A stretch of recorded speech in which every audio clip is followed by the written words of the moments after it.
Olá, tudo bem com vocês? Eu espero que sim. Sejam bem-vindos ao canal Elite. Olha só, se você acha que novela é só gritaria e reviravoltas sem fim, senta aí que eu te conto sobre O Direito de Nascer. Essa belezura é uma telenovela que rolou na extinta Rede Tupi, de 31 de julho de 1978 até 26 de maio de 1979, bem no horário das 19h30. Imagina o Brasil parando tudo pra ver isso. Baseada numa radionovela cubana da década de 40, escrita pelo gênio Félix B. Quenier, ela ganhou uma adaptação afiada para os estúdios brasileiros pelas mãos de Teixeira Filho e Carmen Lídia, com direção de Antonino Seabra. Era o auge da teledramaturgia tupiniquim, com aqueles cenários que pareciam saídos de um filme de época, mas com o tempero brasileiro de emoção na veia. Dos 256 capítulos originais, só 63 sobreviveram ao tempo, e eles estão guardados a 7 chaves na Cinemateca Brasileira. Tipo um tesouro perdido que a gente sonha em resgatar um dia. Não é à toa que essa história virou lenda. Fala de amor proibido, vingança familiar e redenção. Tudo ambientado na Havana moralista do comecinho do século XX. Era o tipo de trama que pegava o público pelo colarinho e não soltava, misturando tabus da época com lições que ainda ecoam hoje. Se você é fã de Avenida Brasil ou O Clone, prepare o lencinho, porque essa aqui é a avó de todas as sagas familiares cheias de segredos. Imagina o cenário, final dos anos 70. A TV a cores ainda era um luxo para poucos.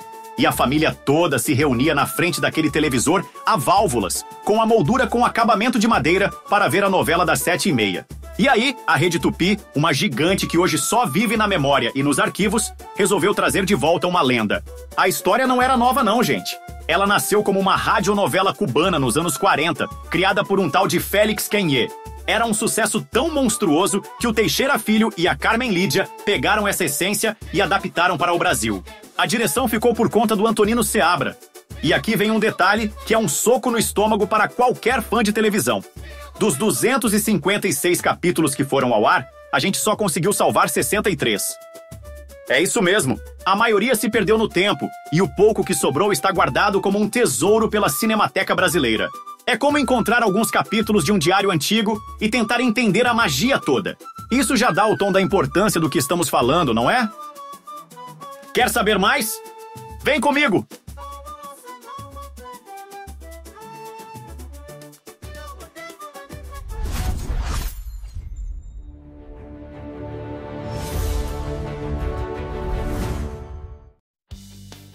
Agora, bora pro que interessa. O enredo que te deixa grudado na tela, mesmo que seja em preto e branco na memória.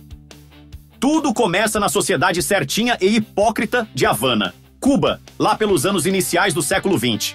A mocinha ingênua Maria Helena, de família abastada, se apaixona pelo charmoso Alfredo e, ó surpresa, engravida dele. Mas o cara, covarde que só, some do mapa e nega o filho. Sozinha no mundo, ela vira mãe solteira num tempo em que isso era pior que crime. E o avô dela, o temível Dom Rafael, um magnata durão e cheio de ódio, jura que o bebê é uma vergonha para a linhagem. Ele manda matar a criança no nascer, mas a fiel criada negra Dolores, com o coração de leoa, rouba o menininho e foge para salvar a pele dele. Batiza o garoto de Alberto e o cria como se fosse dela, fugindo de cidade em cidade, enfrentando preconceito racial e miséria. Porque, né, ela é negra e ele branquinho, o que já rende olhares tortos para todo lado. Enquanto isso, Maria Helena, destruída pela culpa e pelo escândalo, se tranca num convento e vira Soror Helena da Caridade, uma freira devota que enterra o passado no silêncio das orações. Dolores, essa santa guerreira, cresce o Alberto com unhas e dentes. Ele vira um rapaz honesto, estuda pra caramba e se forma em medicina, daqueles médicos que salvam vidas sem pedir nada em troca. Mas o destino, esse safado, adora pregar peças. Alberto acaba caindo de paraquedas na família que ele nem sabe que é dele. Ele se apaixona perdidamente por Isabel Cristina, que, pasmem, é prima dele. Ignorante do parentesco, o romance rola quente, com olhares e declarações que derretem corações. E o avô? Ah, Dom Rafael, o vilão raiz, que amaldiçoou o neto no berço, agora tá à beira da morte e quem salva o rabugento? O próprio Alberto, sem saber que é sangue do sangue dele. Tem perseguições, revelações bombásticas, casamentos arranjados que dão errado e uma mamãe Dolores, é assim que chamam ela, que vira o pilar de tudo, sofrendo calada, mas sempre pronta para uma fuga épica. São camadas e mais camadas de drama. O preconceito contra mães solteiras, o racismo velado, a rigidez da elite cubana e, no fundo, uma ode ao direito de existir, custe o que custar. Cada capítulo era um soco no estômago, com finais de arco que te faziam implorar pelo próximo. E olha que durou quase um ano inteiro. O elenco é simplesmente icônico. Eva Vilma no papel de Maria Helena, que depois se torna Soror Helena da Caridade. Carlos Augusto Strasser como Alberto Limonta, o Albertinho. Beth Goulart vivendo Isabel Cristina. Cléa Simões como a inesquecível Mamãe Dolores, que roubou a cena com sua força e emoção. Aldo César como o poderoso e rígido Dom Rafael. E o restante do pessoal. Tinha Adriano Reis como o nobre Dom Jorge, Lia de Aguiar e Lolita Rodrigues trazendo aquela graça das comadres. Denise Del Vecchio como a sofrida Rosário, Yolanda Braga como a fofoqueira de plantão, Henrique Martins como o outro membro da alta sociedade e o grande Percy Ayres como o pai covarde Alfredo. E ó, só falei parte do elenco. Curiosidades. Essa novela foi um fenômeno não só aqui, mas também em outros países, principalmente por sua origem radiofônica. Muitos fãs consideram a Mamãe Dolores como uma das personagens mais marcantes da teledramaturgia nacional. Era comum naquela época as novelas terem um apelo mais teatral. Os atores projetavam a voz, os close-ups eram demorados para captar cada lágrima. Era um estilo de atuação diferente, muito mais ligado ao palco do que ao cinema. A perda de quase 200 capítulos é um baque histórico. Isso mostra a importância da preservação da memória televisiva. Onde assistir? Como boa parte da novela se perdeu, só é possível assistir a trechos e capítulos preservados pela Cinemateca Brasileira. Alguns fragmentos circulam no YouTube e em acervos particulares de colecionadores. Olhando de hoje, o Direito de Nascer pode parecer, bem, dramalhão. É exagerado, cheio de coincidências impossíveis e com um moralismo que não cola mais. Mas, e esse mas é gigante, a gente não pode julgar uma obra de 50 anos atrás com a régua de hoje. O grande trunfo dessa novela era a emoção crua. Ela não tinha medo de ser melodramática. Ela falava de temas pesados para a época. Gravidez fora do casamento, o preconceito social, o abandono, o ódio familiar.